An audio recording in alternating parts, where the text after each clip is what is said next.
what they say could have happened was that I had a deformity on the top of my femur, and so whether or not the deformity was like a result of training a lot, or I was born with the deformity and then training a lot kind of like made it like become worse and worse over time. It's really hard to say. Hmm.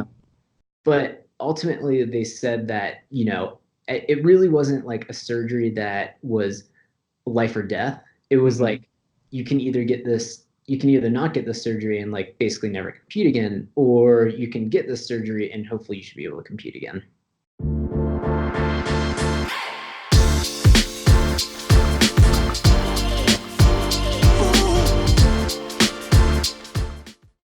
This episode of the Smart Athlete Podcast is brought to you by Solpre, skincare for athletes.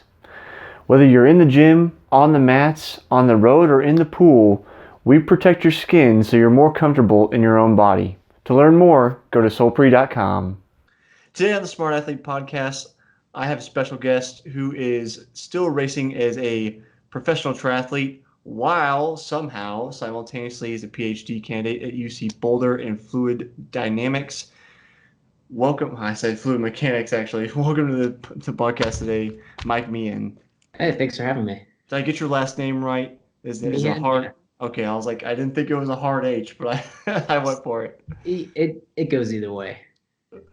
Um, so we were talking a little bit before we got started. I asked you if you're still racing as a pro, and you said technically. so, so what's that all about? Yeah, so I mean, the definition of a professional triathlete, it just varies so much from person to person. Like Hmm. technically, I consider myself a professional from the fact that I literally just I can race against the best people. Like I Hmm. can race for money, I can enter ITU races, that kind of thing. But to say that I am a professional triathlete from the standpoint that I make a living off of it is entirely false. So, Hmm. yeah. And that seems to be something that comes up a lot. I think Chris Douglas, who referred me to talk to you, I think he mentions that in the sense that, if I remember correctly, I think he said something like, um, I didn't ever think I would be like a professional, and I think professionals should make, a living from it. And that seems to be a pretty common theme. Like, if you're going to be a pro, you should make a living from it, or something along those lines. I don't necessarily agree, Yeah. um, but it does seem to come up somewhat often, that like that interesting distinction.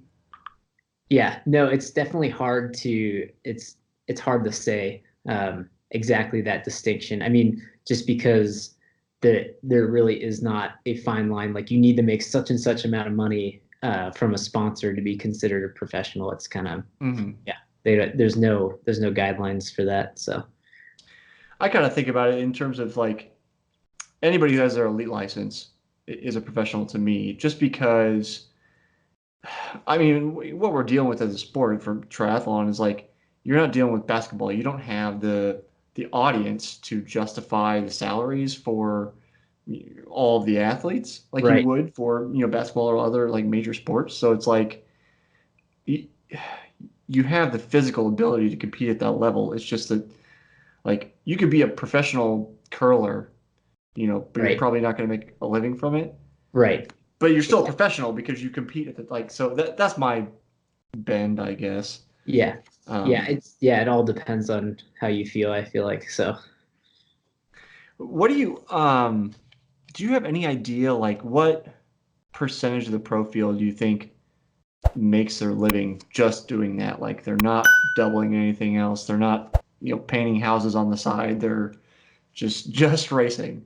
It's really hard to say. And I say that mostly because I think I know a lot of people that race professionally and that is the only thing that they do to make money, but Hmm. really like they might have like a financial income coming from somewhere else that they don't, but they're still not working per se. Okay. So it that really makes it like a fine line as to, well, like, yeah, you are competing professionally as a full-time triathlete, but you're not profiting, like you're not making money. Hmm. Um, and yeah, for whatever reasons that may be, it's hard to say exactly.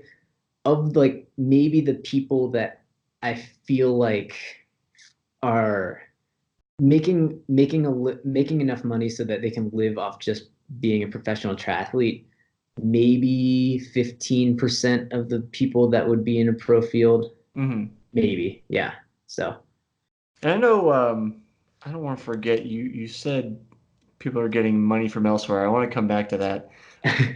But are you familiar with like Cody Beal's blog on, he lists like his race winnings and his expenses, and like he's one of the few pros that is like gives all that transparency about that. Are you familiar with that? I'm not, for some reason it vaguely sounds familiar, but I'm not entirely familiar I with was like, it. he's 70.3, and I think he's going to full, whereas it seems like you do more ITU draft legal. So you're both Yeah. pros, but you're in two separate sports almost. So Yeah. I didn't know whether you'd run into that. Um, so I do want to go back to, you said money from elsewhere. So is it, I guess this may be a little bit of gossip, but is it like trust fund money? Is that like I made an invention and I have money coming in from that? Do you have any idea like what that actually is for people? Well, I think that there's kind of two aspects that you can hit it from. There's like one where sometimes, like especially more so at the long course distance, Hmm. maybe I'm not as familiar, so I shouldn't say like I know this for sure, but sometimes people come into it at an older age, and Hmm. so sometimes people worked a job, say, for a long time, and then came into Ironman a little bit later on, and so they are taking maybe their savings account um, that they're using that they made money a while ago, and now Okay. they've quit that daytime job to pursue triathlon, but they're not making like enough money from the triathlon to say be like living off of just triathlon. They're still living off like that Right. savings. It's a net negative still. Exactly, exactly. Okay. So I think that would be that kind of like is the crux of it. Like whenever I say Mhm. that there's money elsewhere, but they're competing just full time and just training. Okay. If that makes sense. Okay. So I kind of think of like, um, I was not good enough to be a professional, but I kind of we're of a similar age, I believe. I kind of think of people like us that have been you successfully moving to the pro field, but like pretty much right out of college, like not having that history of work. So that's Yeah, why I was like, well, where's the money coming from? Because you really haven't had, if you graduate college and you begin racing, you don't have for most people, a more work history to, yeah, bank off of. right. Yeah, no, definitely like coming out of college and trying to make it on your own and try like especially paying off college debt. And I mean, that can be tough. So yeah, Hmm. for sure. So what's, I mean, like a typical season as a pro? How much are you traveling? What's a typical season run like? Like, what's your schedule look like? So I would say it's been a while since I've had like a full year of just kind of like focusing on racing. I had two hip surgeries, and so I haven't really raced the past 2 years. Hmm. Um, but like as far as like the race season goes, I mean, generally speaking, it starts in March-ish, depending on whether or not when you feel like you're ready to start racing. And then September, October, usually things start to die down. And typically there are sometimes like blocks, like where you have like some racing blocks where you're racing maybe 3 times in 3 weekends. Other times throughout the year, it's, 5 or 6 weeks of just downtime from racing and you're focusing on training. But yeah, I mean, it very, very much depends on like the type of racing that you want to do and which races you want to do, really. Hmm. So yeah. So I mean, were you still racing heavily as you're working on your PhD? Not as much anymore. I mean, I still train a good bit by most people's standards, but not as much as I was whenever I was an undergrad. Um, Hmm. so I think that's just kind of the life balance choice that you have to make because I mean, the like triathlon isn't like my primary focus necessarily. So sometimes that has to get pushed off to the side, and especially coming back from the injuries, like I am limited into how much training volume I can do or Hmm. want to push my body to. And so that kind of seems like a natural outcome of everything. Well, I saw on your blog, and you mentioned it, the hip surgeries you had. I think Mhm. you mentioned it being non-race related. So, like, I mean, how do you get to the point where you need hip surgery if it's not training related? Yeah, it's really hard to say. I mean, because they don't have like a time history of my hips over the past 3 to 4 years. What they say could have happened was that I had a deformity on the top of my femur, and so whether or not the deformity was like a result of training a lot, or I was born with the deformity and then training a lot kind of like made it like become worse and worse over time. It's really hard to say. Hmm. But ultimately, they said that it really wasn't like a surgery that was life or death. It was Hmm. like you can either not get the surgery and like basically never compete again, or you can get the surgery and hopefully you should be able to compete again, Okay. if that makes What? sense. Yeah. So you had the bone was deformed, or Yeah, it was a cam deformity, and basically the femur just wasn't entirely round sitting in the socket, and so okay. like it was banging up against my pelvis, or I'm not entirely familiar with anatomy and that Yeah, kind yeah, of yeah, thing. So that's fine. Was it like an issue where you could feel like a clicking, or what? Did you even feel anything besides like a pain?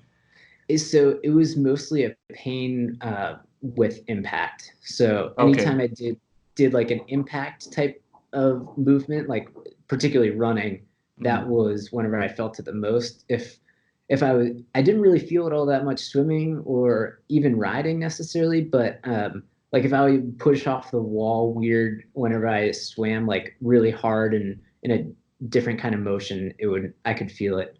So Hmm. yeah. And I think you said in your post talking about the surgery, like the doctor wanted you on the bike right after the surgery. Yeah, it's pretty incredible. This surgery that I had done is fairly common now. Hmm. Um, but if you look back like 15, 20 years, this surgery was almost like a death sentence to someone's athletic career.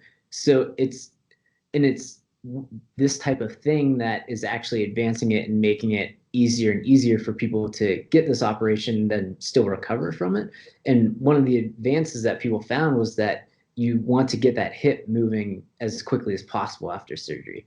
Hmm. So it's not a case of resting it for longer is better necessarily. Like Hmm. the for this particular injury, this particular operation, it actually they find that it's way better to get that hip moving in a Hmm. safe way, but get it moving, and that actually leads to better recovery. So I'm kind of curious. I'm guessing that they did the surgery arthroscopically, like just Yep. like two pinholes. So anybody that doesn't know, um, I know a little bit about this because my girlfriend actually just had hip surgery last year after I had surgery. So arthroscopic surgery is like two very small incisions, and then they go in with little robot arms and do the work, Yep. so that they don't actually have to open up the entire leg to get in there. It's Yep. much less invasive. Did you end up having like a passive motion machine that you had to use to move your leg at night, or was it you're just good to go? I No, I mean, I had it done in two different places, and I didn't have a passive machine um, necessarily. I think that was just basically what the bike was for. Uh, Okay.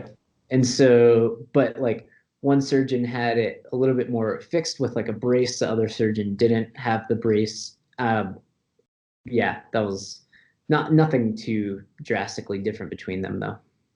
So from post surgery back to, I'll call it a normal workout schedule, but you Yeah. build back in. Like how long did it take from surgery day to, all right, we're back into training? Yeah, it's been like an asymptotic approach Okay. to full training. So like it happened like immediately after surgery. Yeah, I mean there's obviously some downtime. I wasn't really doing much, but within like mm, I don't know, say 2 months. By 2 months, I was able to do like some decent riding, like the low impact stuff. So some decent riding, some swimming, um, nothing too hard. But I was Mhm. starting to get into better and better shape. But it, and then I started running probably maybe 3 months after, 3 or 4 months after the surgery, and but that it takes a while to just like kind of keep on building back into it from there. So like I was able to start running, but it just took a while to get back up. I mean, I'm still not even running more than an hour. Mhm. And my surgery was, I don't know, a year and 3 months ago. So yeah. So now it's like I'm still like getting closer and getting closer to normal training, but it's still not quite there yet. So And I mean, are you within that hour? Are you still able to do? So you want to go do tempo, or you want to go, do like a faster 800 interval or something? Or can you get up to speed within yeah, that? so I yeah, I was a runner, so it's easier for me to get up to speed, Yeah. but it's not in the moment that it hurts, it's the post. And Okay. so whenever I first started doing like a couple like workouts, and I say workouts meaning like 5 by 1 minute tempo, like nothing Yeah. drastic, Yeah. like I would hurt for like 2 or 3 days Okay. after. And that's just the nature of how it needs to heal. Like you're like breaking things open, and it needs to Right. reheal again. It just takes a lot of time. So Okay. yeah, I could go out and run probably pretty fast, but I think that I would be in quite a bit of pain immediately after, or like afterwards in like the evening time frame in the next day. Is it just a matter of sit on it? Do you ice it, or like, is there any kind of like I don't say like extra activity you can do to alleviate some of that, or you just sit and suffer? That's no, actually moving it more and more is better and better. It's just like the impact is tough on it. And so that's kind of Okay. one of the things that's hard to get back to full training. It's like every, say, extra 30 minutes of running I want to do that week, it requires like another, hour and a half or 2 hours of like exercises, kind of moving the hip around, keeping the joint loose and making sure everything's healthy. So that's another reason why it's kind of like harder to get back into training, like full training with that limitation.